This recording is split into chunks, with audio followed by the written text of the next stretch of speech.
De retour sur le plateau des TV5 Monde pour les 24 heures chrono de l'international, bien évidemment pour la 15e ville et la 16e heure de direct de cette 11e saison. Juste un petit détail technique, je vous rappelle que vous avez deux boutons en bas de votre écran. Un premier pour intervenir pendant l'émission et un second pour télécharger des vidéos si vous voulez compléter ce qui sera dit sur ce plateau. Alors, par bonheur, nous allons parler de la Suisse, nous allons parler plus particulièrement de Zurich. J'ai le plaisir d'accueillir Stéphane Schneider. Stéphane Schneider, bonjour. Bonjour. Donc vous êtes président du comité suisse des conseillers du commerce extérieur de la France. Et qu'est-ce que nous faisons à ce titre?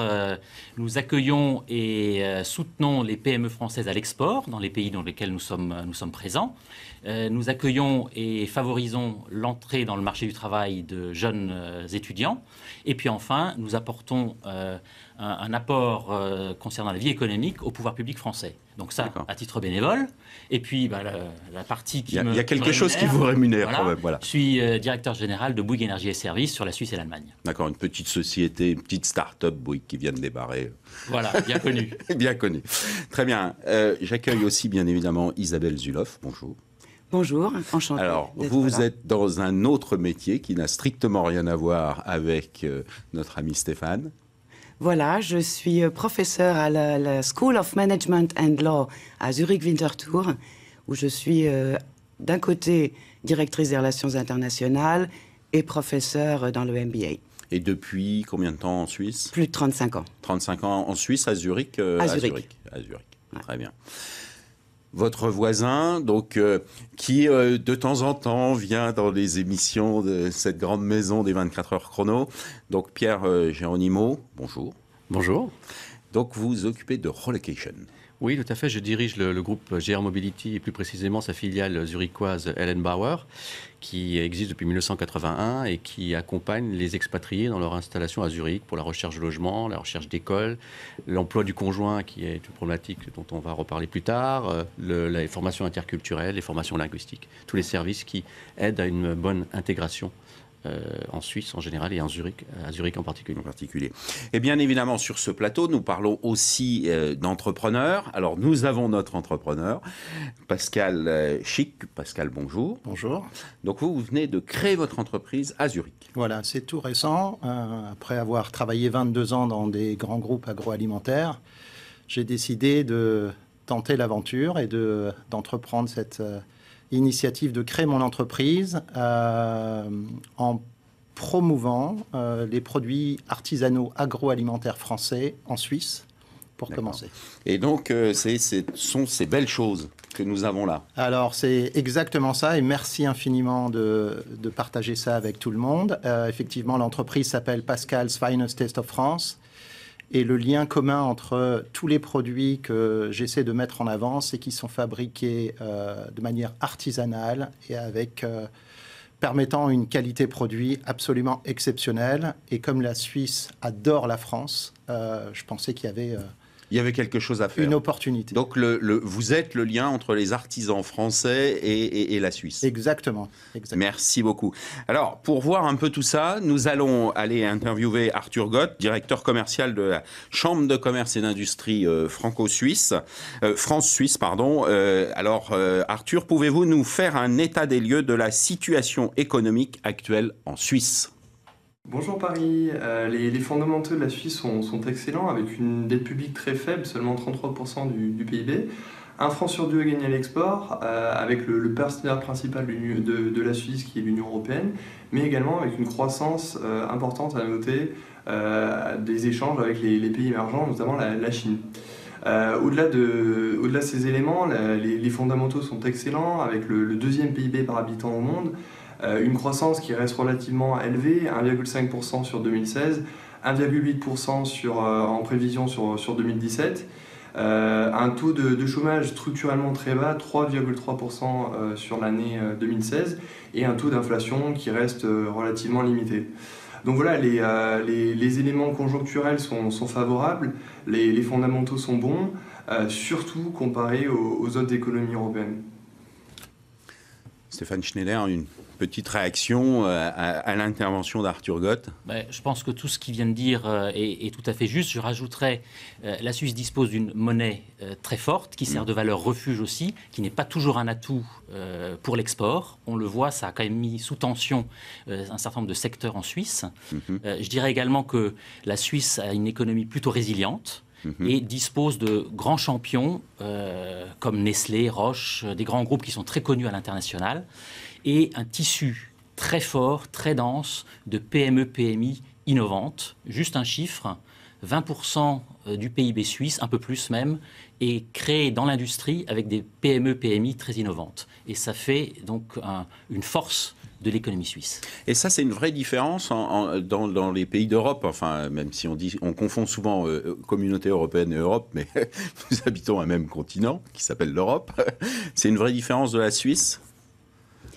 Oui, c'est extraordinaire, effectivement, comme l'a dit Pascal. Comment un pays qui n'a aucune ressource, aucune matière première, qui est tout petit, qui est fait à 80% de montagne, peut être aussi successful, comme disent nos amis britanniques.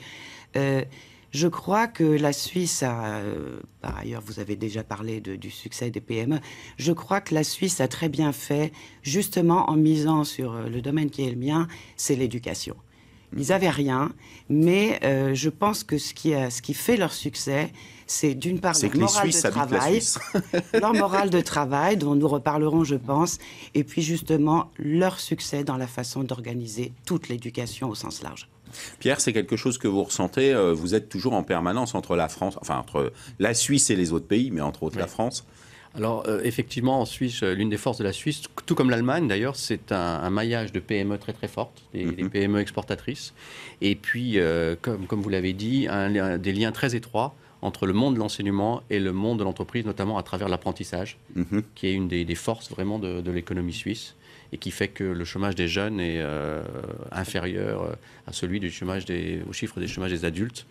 Et donc, il n'y a pas de problème d'emploi pour les jeunes en Suisse. Donc, ça veut dire très bien. Je rajouterais une interpénétration forte entre le monde politique, économique et d'enseignement et de recherche, qui fait qu'il y a des liens, une facilité. Dans ces trois, une interpénétration de ces trois domaines. Oui, et une administration qui est également très à l'écoute des entreprises et qui est là pour aider et ne pas freiner les entreprises. Donc on a aussi une écoute, une collaboration. On va aller justement poser la question à Dominique Gubser sur le profil des Français qui viennent travailler à Zurich. Alors jusque dans les années 1990, l'immigration en Suisse était dominée par les travailleurs peu, voire non qualifiés. Cela a changé depuis les années 2000. Au contraire, ce sont des personnes hautement qualifiées qui sont recherchées, qui viennent travailler ici. Alors, soit par le biais de plateformes internationales, soit dans une filière d'une entreprise française. Les Français que je rencontre ces dernières années correspondent tout à fait à ce profil. Ce sont en majorité des jeunes, diplômés, très qualifiés, qui travaillent souvent dans le secteur informatique, dans la finance, dans les assurances et dans la recherche.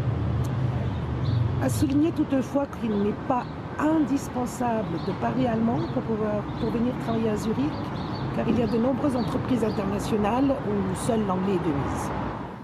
Alors tout d'abord, Dominique Gubser nous excusera d'avoir oublié le R sur son nom. Alors, un petit retour, Pierre, votre perception justement des Français à Zurich. Alors, il faut savoir que tout d'abord, la communauté française en Suisse est très forte. C'est l'une des plus fortes communautés dans le monde, puisqu'on est environ 200 000 Français. Et effectivement, comme l'a dit Mme Gubser, le profil des Français a changé. C'est-à-dire qu'il y avait effectivement les travailleurs non qualifiés qui travaillaient comme ouvriers dans des usines. Et puis, on a vu également plutôt les cadres dirigeants transférés par les multinationales, françaises ou étrangères. Et on voit également de plus en plus de jeunes qui viennent donc dans la trentaine, qui sont tous hautement qualifiés et qui viennent rejoindre des entreprises, soit des PME, soit des grands groupes, puisqu'il y a également des PME, des groupes internationaux qui recrutent des Français un petit peu partout. Oui, c'est pas que des entreprises françaises ou des entreprises exactement. suisses qui recrutent des Français sur place. Voilà. Alors, on parlait justement de la notion de la maîtrise de la langue. Alors, on évoque, Dominique Gubser évoque l'anglais. Je ne sais pas, en Suisse... Je pense que c'est une image un peu tronquée. Je pense qu'avec l'anglais, on arrive à se débrouiller dans une minorité dans le monde professionnel, peut-être. Dans le monde professionnel. Je pense que pour être successful, notamment dans les environs de Zurich ou à Zurich, l'allemand est indispensable, autant pour s'intégrer dans le milieu local, pour avoir une vie sociale, que dans le monde des affaires. C'est quelque chose que vous ressentez, Pascal ? Alors, après 5 ans passés à Zurich, effectivement, c'est les opportunités professionnelles qui nous ont amenés à Zurich, mais je crois que... Oui, vous êtes le conjoint accompagnateur de votre épouse qui a été mutée à Zurich. Exactement, voilà. Exactement. Et donc, j'ai suivi mon épouse qui a eu une formidable opportunité de découvrir cette région qui n'était pas une des premières auxquelles on pensait... lorsqu'il s'agissait de bouger. Et maintenant que nous avons prévu d'y rester, effectivement, l'allemand nous paraît absolument nécessaire. Donc vous allez commencer.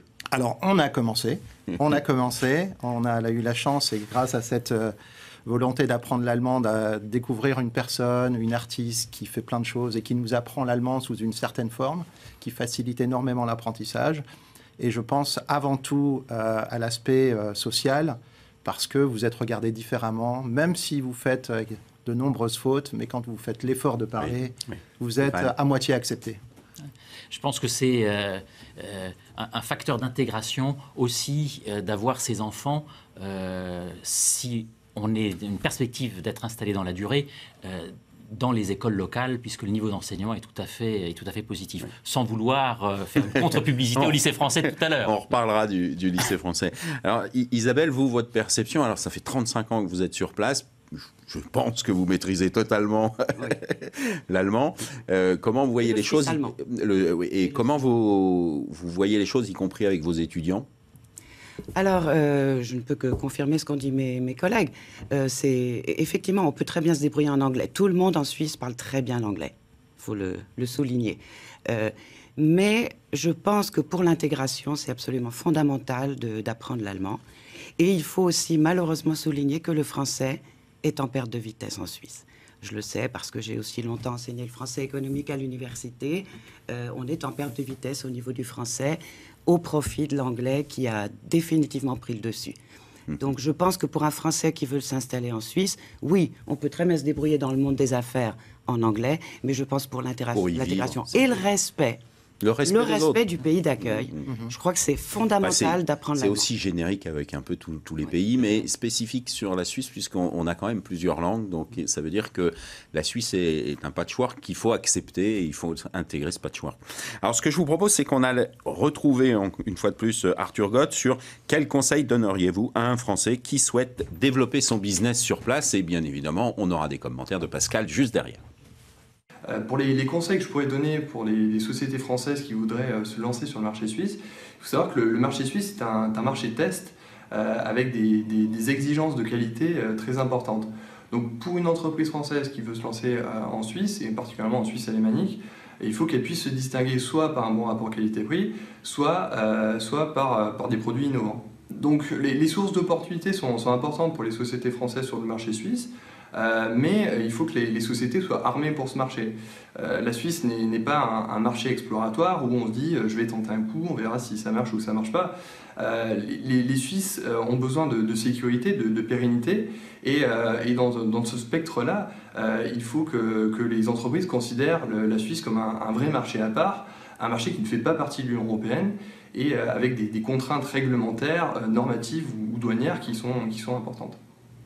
Merci Arthur Gott. Alors, un commentaire, Pascal, comment ça s'est passé pour vous ? Alors, après 3 mois de recul, je dirais, j'ai des avis, mais de là à dire que c'est des conseils, je dirais qu'il y a quelque chose qui n'est pas propre à la Suisse, c'est faire une analyse du marché dans lequel on souhaite s'implanter pour essayer d'identifier un point de différence, une valeur ajoutée qu'on va apporter. Voilà, donc ça, c'est extrêmement important. La deuxième chose, vous êtes en terrain non conquis, vous arrivez, vous connaissez personne. Voilà, il faut se faire connaître. Le deuxième conseil, je dirais, c'est de se faire connaître. Et pour cela, on peut s'appuyer avant tout sur la Chambre de commerce et d'industrie franco-suisse, qui a plus de 600 membres, qui tisse des liens dans de nombreux secteurs. Donc, c'est la première chose que j'ai pu réaliser. Et de là, rencontrer des gens, participer à des événements. Il y a Zurich Accueil, qui accueille les Français et essaie de leur apporter des conseils. Et il y a plein d'autres organismes aussi sur lesquels on peut Alors, ça va me permettre de poser la question au conseiller du commerce extérieur. Alors, évidemment, le réseau des CCE est prédestiné à accompagner les PME, les jeunes entreprises qui souhaitent s'établir. Je suis petit chef d'entreprise. Est-ce que je prends contact avec le CCE qui est chez Bouygues ? Vous prenez contact, par exemple, avec Business France ou vous allez sur le site web des CCE, ils vous mettent en relation directement avec la section suisse. Et donc là, on va choisir le CCE dans le domaine d'expertise qui va pouvoir accompagner. C'est pas une critique, hein, Stéphane. Mais... Moi, je peux avoir peur en tant que chef d'entreprise de prendre contact avec quelqu'un qui est directeur général chez Bouygues, alors que je suis un petit chef d'entreprise qui veut développer sa boîte en Suisse. Alors, tout notre réseau, justement, on est là... à titre bénévole, au service des PME. Donc, utilisez-nous, on le fera avec grand plaisir. Quelles seraient les spécificités du marché suisse-allemand ? Je dirais la qualité, la pérennité et la durée. La confiance à établir avec son client est primordiale. Je prends un exemple. Pendant 3 ans, quand je suis arrivé il y a 10 ans, je n'ai quasiment pas remporté de nouveaux contrats. Et aujourd'hui, un de mes clients qui maintenant est un client très fidèle, au bout de 3 ans m'a dit, écoutez, ça fait 3 ans que je vous vois, j'entends des choses positives sur vous, sur le marché, on va pouvoir commencer à faire. Donc il faut du temps. Il faut du temps pour conquérir le marché quand on est à Zurich. Alors il faut du temps, c'est vrai, on peut le souligner, mais peut-être même avant le temps, et ça a été très bien dit, il faut rendre un service de qualité. La qualité est au cœur de tout. Que ce soit le gardiennage, que ce soit l'entretien des jardins, que ce soit la location d'un appartement. Vous louez un appartement à Zurich, c'est d'une qualité. Donc... Pierre, comment vous vivez ça ? Vous avez tout à fait raison. C'est-à-dire que l'implantation locale est extrêmement importante. Et ça va prendre du temps. Donc, il ne faut pas se décourager. Parce qu'il y a des gens qui arrivent, qui prospectent des entreprises, et ils sont reçus avec beaucoup de courtoisie, parce qu'une des qualités de la Suisse, c'est la courtoisie. Mais ça ne veut pas dire qu'on va faire du business tout de suite avec vous. On va vous laisser revenir plusieurs fois, et on va... quelque part, ça a un coût. Ça a un coût Voilà. Et comme l'a dit tout à fait Pascal, c'est que les Suisses sont habitués à un niveau de qualité très élevé. Donc, ils sont prêts à payer pour cela. Mais il faut que le service rendu soit à la hauteur de l'événement. Complètement. Très bien. Une petite page de pub et on se retrouve dans quelques instants.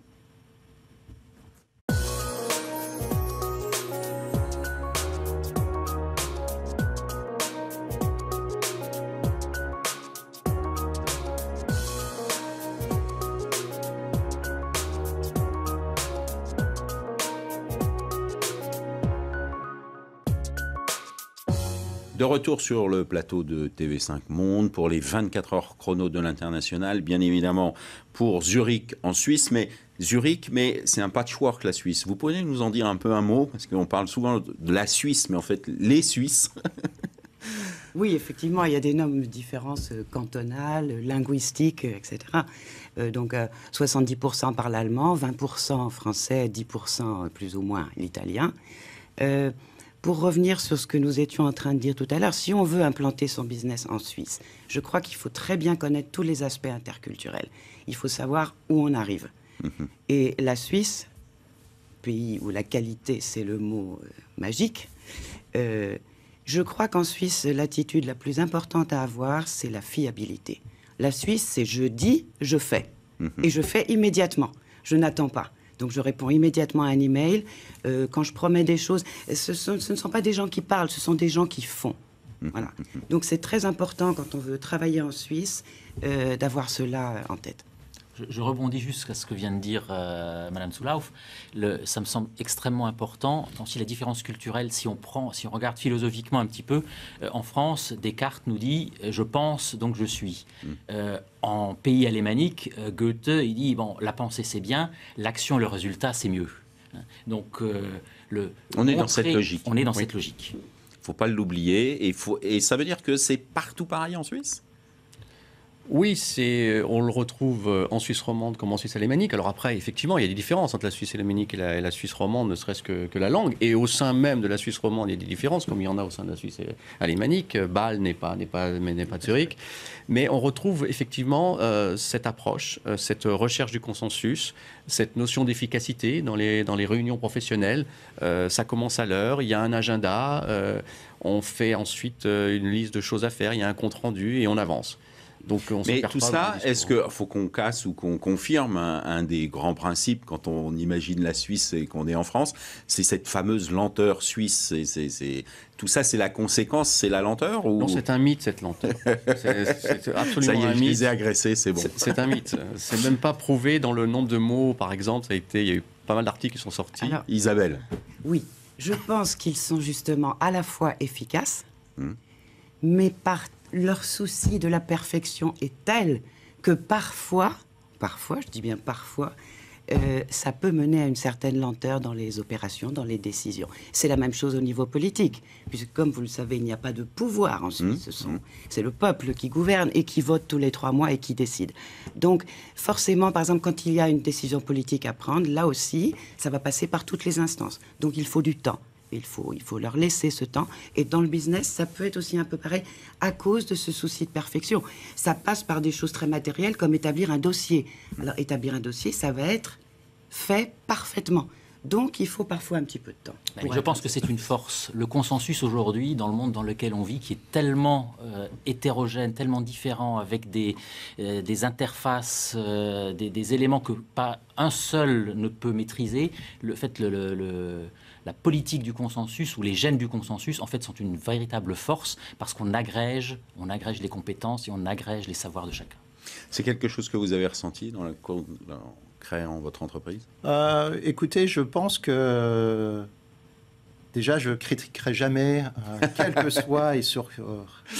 soit le critère, aspect, les Suisses, dans la mesure où je trouve qu'ils sont extrêmement efficaces.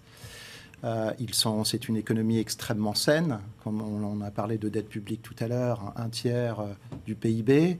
Par rapport à la France, on a tout à apprendre. Et puis, ils sont tellement performants dans des secteurs de pointe, pas seulement l'agroalimentaire avec Nestlé, mais dans les mines, dans la pharmacie. Donc moi, je suis plus là pour apprendre. Admiratif. Certes, promouvoir la France et les produits français, mais il faut que ce soit des produits de qualité. Très bien, merci.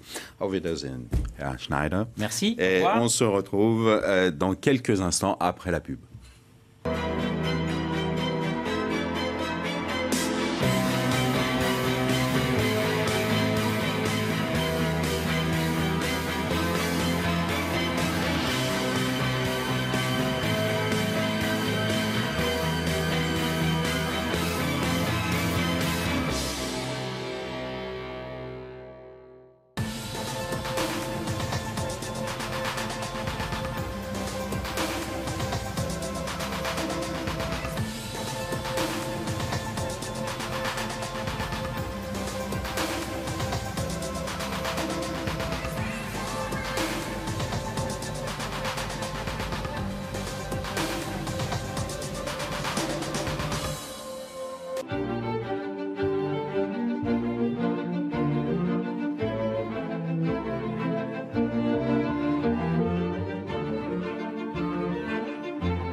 De retour sur le plateau de TV5 Monde pour les 24 heures chrono de l'International, 11e saison. Et nous sommes à Zurich, je vous le rappelle, et j'accueille avec nous Élise Bioche, pour ne pas faire d'erreur. Donc Élise, vous êtes française et vous êtes arrivée il y a quelque temps à Zurich. Dans quel contexte ? Bonjour, tout à fait. Moi, je suis arrivée à Zurich il y a 7 ans. J'ai été expatriée par mon entreprise en tant que directrice marketing Europe. J'ai 2 enfants de 8 et 4 ans. Et donc mon mari m'a suivi au même titre que Pascal a suivi sa femme. Donc il y a 2 couples qui ont fait la même chose, où les hommes ont suivi leur épouse, comme quoi le monde change. Voilà. Et nous, on a vraiment fait le choix, avec cette expatriation, de faire comme si c'était une expatriation définitive. D'accord. C'est-à-dire qu'on est arrivé, moi-même je parlais déjà allemand. Mon mari qui ne parlait pas un mot d'allemand s'est mis à l'allemand. Il parle très bien aujourd'hui. Et on a fait le choix et on a pu aussi se permettre d'habiter en centre-ville et de mettre nos enfants dans une école trilingue. Très bien. Donc j'ai 2 enfants qui parlent parfaitement suisse-allemand, ce qui va nous servir en Suisse, nulle part ailleurs, mais au moins ils le font. Ils le font et ils ont des amis suisse-allemands. Très bien. Alors, on va aller poser quelques questions à Emmanuel Vergine sur le coût du logement et quartier de prédilection à Zurich. Le coût du logement à Zurich est comme le reste, plus élevé qu'ailleurs. Celui-ci va varier selon les quartiers, mais en somme, il faudra une moyenne de 2000 francs suisses pour louer un appartement de 2 pièces à Zurich et environ 2900 francs suisses pour un appartement de 4 pièces. Pour la location d'une maison, vous débourserez en moyenne 3500 francs suisses par mois. Zurich compte 30% d'expatriés et répartis dans toute la ville. Il n'y a pas vraiment de quartier d'expatriés. Le choix du lieu de vie se fait en fonction de la composition familiale, de l'ambiance souhaitée et du budget. Pierre Géronimo, une réaction à cette intervention? Je pense que ma consoeur a bien indiqué un petit peu les prix. Après, effectivement, ça dépend où vous voulez vous installer, votre mode de vie, si vous êtes plutôt urbain, si vous êtes rural. L'avantage, c'est que Zurich et sa région offrent une grande palette de logements. Alors, c'est vrai que les Français ont tendance à s'installer près du lycée français Pierre et Marie Curie, puisqu'on a la chance d'avoir un lycée français, je crois qu'on en reparlera. Donc, ils sont plutôt autour de Glockhausen, Dubendorf, etc. Mais on les encourage, nous, à véritablement ne pas vivre en ghetto, même s'il y a le côté pratique de pouvoir déposer les enfants. Et donc, dans les logements, effectivement, on part du studio dans les 1100 francs. Un appartement de 2 pièces, de 3 pièces, on va être entre 2000 et 2500 francs. Et c'est vrai que pour une villa, il faut compter entre 3 à 5 000, 3 000 étant la fourchette basse. Encore une fois, la façon dont quand on recherche un logement, il est important de se faire accompagner. Non pas que je prêchais pour ma paroisse, mais les dossiers de candidature doivent être au cordeau. Il doit y avoir tous les documents, etc. Donc on ne recherche pas un appartement. Si on n'a pas un dossier complet, on est toujours dans cette logique de la précision et de la justesse. Exactement. Et donc un dossier qui n'est pas complet va être écarté, mis de côté tout de suite. Et le marché est quand même assez tendu. Le marché est tendu parce que c'est une particularité de la Suisse, on a un taux de logement vacant qui est très faible. Alors on a l'avantage, comme 30% de la population de Zurich est expatriée, il y a beaucoup de rotation, mais on est dans les 0,3-0,5% de logements vides, c'est-à-dire 20 fois moins que ce qu'on peut trouver à Paris, par exemple. Donc, il faut se faire accompagner et il faut s'y prendre à l'avance. Alors, si on reprend, je veux aller en Suisse, quelles sont les procédures pour aller en Suisse? Parce qu'on sort de l'Europe, on pense toujours que la Suisse est juste à côté, ce qui est une réalité géographique, mais en termes de juridique, c'est un peu plus compliqué.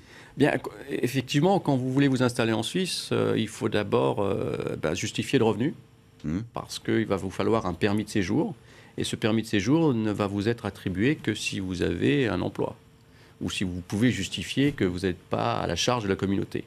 Donc la première chose, avant de décider de s'installer, c'est soit d'avoir les revenus suffisants pour pouvoir assurer sa vie pendant au moins une année, ou bien de rechercher un emploi. Et là aussi, il convient de se faire aider, puisque vous parliez tout à l'heure des dossiers de candidature pour la recherche d'emploi. Il ne s'agit pas d'envoyer un CV, une lettre de motivation par email. Non, ce sont des dossiers complets avec les certificats de travail, avec la copie des diplômes. Généralement, vous écrivez pratiquement un livre. Donc, on ne se lance pas comme ça, parce que sinon, votre dossier est écarté, votre candidature est écartée. Isabelle, c'est quelque chose que vous vivez avec vos étudiants de la même façon?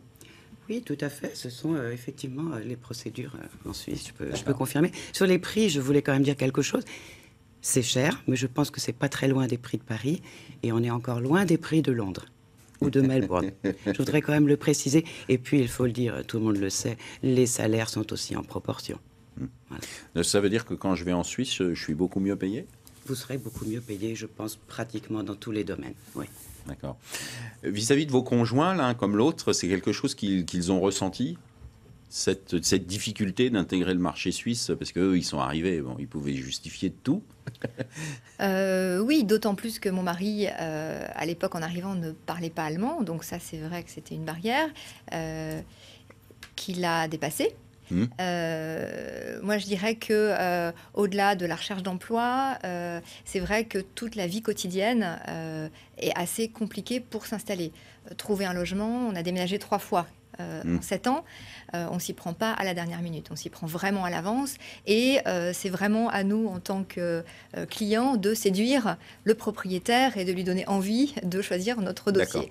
Donc on a un rapport de force qui est complètement différent. D'accord. Parce que même quand vous êtes expatrié, ou vous avez une allowance, une allocation pour vous loger, donc qui facilite énormément la tâche, et vous avez aussi, vous bénéficiez des supports d'une société qui vous aide à vous loger, il faut quand même plaire et séduire on est toujours dans cette logique de la propriétaire. On va aller interroger Brigitte de Mathéis sur que diriez-vous de la qualité de vie à Zurich? Bonjour de Zurich. Zurich, ma ville d'adoption depuis 30 ans. Zurich est une ville entourée de montagnes. Située au bord d'un lac et traversée par une rivière. En plus, la forêt est accessible en 10 minutes quand on saute dans un tram. En été, tout le monde se retrouve au bord du lac, où fréquente les merveilleuses piscines qui datent du 19e. C'est des vrais bijoux. C'est une ville, comment dire, très animée, dont l'atmosphère est tranquille. Ni trop grande pour s'y sentir perdu, mais quand même pas trop petite pour s'enlacer. Sa vieille ville est pittoresque. Chaque détour de rue nous emmène dans un moment historique. Mais en parallèle, c'est une ville très moderne et très jeune. Il n'y a qu'à regarder les propositions culturelles, musicales, artistiques et l'urbanisme en pleine expansion pour s'en rendre compte. Du coup, ici, on a l'impression d'être toujours un peu en vacances. Même quand on travaille. C'est chouette, non? Donc, Élise, Zurich, c'est magnifique? Ah oui, c'est magnifique. Il y a un point à rajouter, c'est les transports et la qualité des transports qui, pour la vie quotidienne, est vraiment un atout majeur. Voilà. Personnellement, en tant que femme, mère au foyer, qui travaille avec beaucoup de voyages, les trams, l'accès à l'aéroport en moins de 30 minutes, c'est vraiment un rêve. Et c'est quelque chose que, voilà, ce qui se passe dans les prochaines années, on sait que c'est quelque chose qu'on ne retrouvera nulle part ailleurs, dans aucune ville au monde, cette qualité des transports qui aide à la qualité de la vie. Pierre, et je reviens sur Isabelle après. Oui, je pense que nous on travaille beaucoup avec les promotions économiques qui font la promotion de Zurich et d'autres villes de Suisse pour attirer des groupes qui viennent s'installer, qui installent leur hub européen. Et la qualité de vie est essentielle, la proximité, la facilité des transports pour les gens qui voyagent, parce que les entreprises, elles veulent attirer les talents et les garder. Et donc c'est l'un des éléments qui rentre de plus en plus en jeu quand ils choisissent une ville comme Zurich. C'est cette proximité. Gens, oui. Isabelle, vous vouliez intervenir, compléter. Un chiffre très intéressant pour nous Français. Les Suisses ont décidé consciemment de tout miser sur les transports en public, comme vous l'avez bien expliqué. 50% des Suisses n'ont pas de voiture.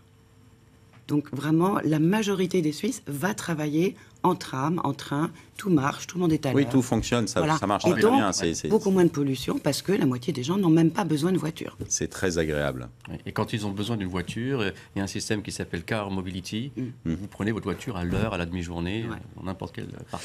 On va aller poser quelques questions au proviseur du lycée français Marie Curie de Zurich sur la notion plurilinguiste de Zurich. En Suisse, les enfants grandissent dans un environnement unique. Le pays accueille en effet 4 langues officielles, le français, l'allemand, l'italien et le romanche. Le plurilinguisme se vit donc au quotidien, dans la rue, dans le bus ou dans les écoles. Au lycée français Marie Curie de Zurich, la richesse de notre enseignement se fonde sur ce patrimoine culturel et sur l'accueil d'élèves de divers horizons. Ce contexte privilégié permet un apprentissage précoce des langues particulièrement efficace. Notre parcours bilingue paritaire conduit les élèves de maternelle et d'élémentaire à une très bonne maîtrise du français et de l'allemand en fin de cycle. Ainsi baignés dans la double culture et le bilinguisme dès leur plus jeune âge, ils compléteront leur bagage linguistique et culturel avec l'apprentissage de l'anglais à 9 ans, puis de l'espagnol à 15 ans, pour tendre vers un plurilinguisme effectif en fin de cursus scolaire. Merci Paul Savali. Alors bien évidemment, la réputation et l'efficacité des lycées français dans le monde n'est plus à faire. Alors on en a parlé tout à l'heure, il y a un très très beau lycée français à Zurich. Il y a aussi de très très belles écoles. Donc Isabelle, vous en êtes la représentante sur ce plateau. Vous pouvez nous en dire un mot ? Oui, voilà, donc comme je l'ai dit tout à l'heure, les Suisses ont décidé de tout miser dans l'éducation. Et ça commence de la maternelle jusqu'aux universités. Ils sont toujours dans l'excellence. Alors pourquoi ? Par des cursus très bien pensés. Quelque chose peut-être qui nous différencie de la France. Toujours la proximité sur les entreprises, le monde du travail. Je dirais comparé à la France, tout le système éducatif, c'est de vous préparer au travail. Ça, c'est peut-être une grande différence par rapport au système français. C'est-à-dire que, alors, il y a les universités traditionnelles en Suisse, bien entendu, avec la théorie, la recherche très développée, où ils sont très forts. Et pourquoi sont-ils très forts ? Parce qu'ils accueillent énormément d'étrangers. Prenez des grandes universités très célèbres dans le monde, comme Polytechnique Zurich. Pourquoi est-ce qu'ils sont très forts ? Ils ont 60% de profs étrangers. Ils prennent les meilleurs. Et ils peuvent, parce qu'ils payent bien. Voilà. Donc, très fort au niveau de la recherche. Après, il y a un deuxième type d'universités comme les nôtres, qui sont les universités de sciences appliquées. Alors, très intéressant parce que soit vous avez votre baccalauréat général et vous partez dans une université classique, soit vous faites un apprentissage, ce qui concerne 60% des jeunes Suisses. Apprentissage, ce qui veut dire 3 jours en entreprise, 2 jours à l'école. Oui. Comme l'apprentissage en France. Pendant 3 ans, vous êtes payé peu, mais ça vous permet une petite indépendance agréable. Voilà. Et ensuite, tout le système est construit autour de l'école et l'entreprise et préparé à l'entreprise. Et une fois que vous avez fini l'apprentissage, vous avez des tas de voies ouvertes pour continuer vers des universités comme les nôtres. Et Élise, vous qui avez des enfants plus petits, comment vous voyez les choses ?